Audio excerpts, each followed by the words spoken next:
এই জিনিসটা সেম জিনিস যদি এতদিন আগে নেওয়া হতো আজকে এই দিনটা আমাদের দেখতেই হতো না। এটা তো হওয়া উচিত। এটা যদি আরো 10 বছর 15 বছর আগে হতো তাহলে আরো বেশি ভালো হতো। এনকাউন্টার করা এখন সেটা সরকারের ব্যক্তিগত সিদ্ধান্ত। আরজি করে দেখুন, আজকে 2 বছর হয়ে যাচ্ছে, এখনো কিন্তু কোনো কিছুই করা হয়নি। সকালে ধরা পড়বে, বিকেলে খরচ, তো সেটার একটা উদাহরণ এটা। গত 3 দিন আগে বারুইপুরে যে নৃশংস ঘটনা ঘটে সেই ঘটনার সাক্ষী গোটা বাংলা। আমরা গতকাল গ্রাউন্ড জুড়ে উপস্থিত ছিলাম এবং বিভিন্ন ধরনের তথ্য আপনাদের সামনে তুলে ধরেছি এবং পুলিশি তৎপরতায় আমরা দেখেছি যে অভিযুক্ত যে 4 জন অভিযুক্ত আছে তাদেরকে গ্রেপ্তার করা হয়েছে। অপরদিকে সিসিটিভি ফুটেজে যেই অভিযুক্তকে সবচাইতে বেশি দেখা যায় প্রভাস মণ্ডল, তাকে পুলিশ আটক করেছিল এবং প্রভাস মণ্ডলকে নিয়ে কিন্তু সেই ঘটনাস্থলে যাওয়া হয় যে ঘটনার পুনর্নির্মাণ করে দেখানোর জন্য। সেই অবস্থাতে এই প্রভাস মণ্ডল কিন্তু পুলিশের বন্দুক ছিনিয়ে পালানোর চেষ্টা করে। তখনই পুলিশি তৎপরতায় এবং আত্মরক্ষার জন্য পুলিশ কিন্তু পাল্টা হামলা করে এবং 1 রাউন্ড গুলি চালায় এবং সেই স্থানে সেই ধরাশায়ী হয় সেই প্রভাস মণ্ডল এবং তাকে প্রাথমিক চিকিৎসা কেন্দ্রে নিয়ে যাওয়া হলে ডাক্তার তাকে মৃত বলে ঘোষণা করে। এবং এই ঘটনার আজ কিন্তু কলকাতাও এসে পড়েছে এবং কলকাতাবাসী এই বিষয়টা নিয়ে কতটা তারা উদ্বিগ্ন এবং এই যে সরকারের পদক্ষেপ সেই পদক্ষেপ নিয়ে তারা কতটা কি ভাবছে শোনাবো তাদের মুখ থেকে। এই জিনিসটা সেম জিনিস যদি এতদিন আগে নেওয়া হতো আজকে এই দিনটা আমাদের দেখতেই হতো না। আমি একটা কথা বলবো যে আজকে এই জিনিসটা হয়েছে, হয়তো নতুন সরকার এসেছে সেই জন্য হচ্ছে। এইটা যদি পরবর্তীকালেও চলতে থাকে তাহলে খুব ভালো।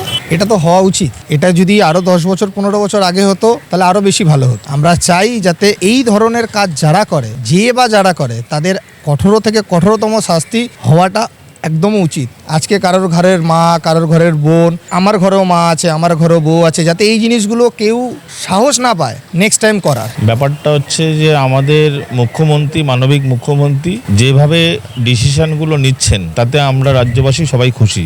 গত বিধানসভায় যে সরকার ছিল সেই সরকার ডিলে করে সমস্ত কাজগুলোকে ধামাচাপা দেওয়ার চেষ্টা একটা ছিল, কিন্তু আমাদের মুখ্যমন্ত্রী এখন ইনস্ট্যান্ট 0 টলারেন্স নীতি নিয়ে এই দোষীদেরকে যথাযথ শাস্তি দেওয়ার ব্যবস্থা করছেন। এর জন্য আমরা রাজ্যবাসী ওনাকে ধন্যবাদ জানাচ্ছি। এনকাউন্টার করা এখন সেটা সরকারের ব্যক্তিগত সিদ্ধান্ত, সেটা নিয়ে আমরা কি বলবো। আগের ব্যাপারটা ছিল সম্পূর্ণ আলাদা, এখনের পরিস্থিতি অন্যরকম। এখন সরকার যেটা করছে সেটাই সঠিক সিদ্ধান্ত। হ্যাঁ, খুবই ভালোভাবে দেখছি। এই সরকার প্রথমে যেমন বলেছিল সকালে মানে এভাবে আর বিকেলে খরচা করবে, এটা অবশ্যই প্রয়োজন ছিল। সমাজের পক্ষে এটা খুব গুরুত্বপূর্ণ একটা ভূমিকা পালন করেছে। আগামীতে যাতে কেউ এইরকম ধরনের অপরাধ না করে তার একটা দৃষ্টান্ত। জিকর যে কাণ্ডে হয়েছিল, যাই আমার মনে হয় এটা যেটা করেছেন নতুন মুখ্যমন্ত্রী, আমার মনে হচ্ছে আমার দিক দিয়ে যেটা বলতে চাই ঠিক করেছে। হ্যাঁ, আরজি করে দেখুন, আজকে 2 বছর হয়ে যাচ্ছে, এখনো কিন্তু কোনো কিছুই করা হয়নি আমাদের মানে প্রাক্তন মুখ্যমন্ত্রী থাকাকালীন। আমাদের এই নতুন মুখ্যমন্ত্রী হয়েছে নতুন, হ্যাঁ 2 মাসের মধ্যে এত কিছু করছে। এর জন্য দেখুন আমার তরফ থেকে আমি বলতে পারি আমি একটু হলেও খুশি।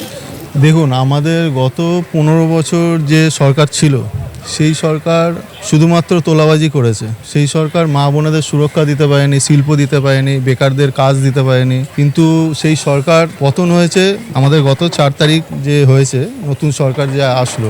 তো তারপর দিয়ে আমাদের যে নেতা, আমাদের মাননীয় মুখ্যমন্ত্রী শ্রী শুভেন্দু অধিকারী মহাশয়, উনি তো বলেছে যে মা বোনেদের জন্য বা কোনো ধর্ষণ বা রেপ এই জাতীয় কোনো কাজ হলে, তো আপনি যেরকম বললেন কি সকালে ধরা পড়বে, বিকেলে খরচ, তো সেটার একটা উদাহরণ এটা। কারণ এই সমস্ত ধর্ষণকারী বা এদেরকে যদি কোনো রকম সুযোগ বা কোনো এদেরকে অ্যারেস্ট করা হয় তো পরবর্তীকালে এরা ছাড়া পেলে আবার সেই কাজ আবার করবে। তো পুনরায় যাতে এটা না হয়, তো এই সরকার সেই পদক্ষেপ নেওয়ার জন্যই এটা উদ্দেশ্য এবং আগামীকালে এটা একটা উদাহরণ হিসেবে দেওয়া থাকবে যে যাতে এই কাজটা আবার না ঘটে। আমরা বিভিন্ন শ্রেণীর শহরবাসীর সঙ্গে কথা বললাম, নারী পুরুষ উভয়ের সঙ্গে। সবার মুখে একটাই কিন্তু প্রশংসা সরকারের ক্ষেত্রে, যে সরকার এই যে ব্যবস্থা নিয়েছে এই ব্যবস্থা যদি আরও কিছুদিন আগে বা আগের সরকারের কাছে নেওয়া হতো তাহলে হয়তো এই ঘটনার পুনরাবৃত্তি হতো না।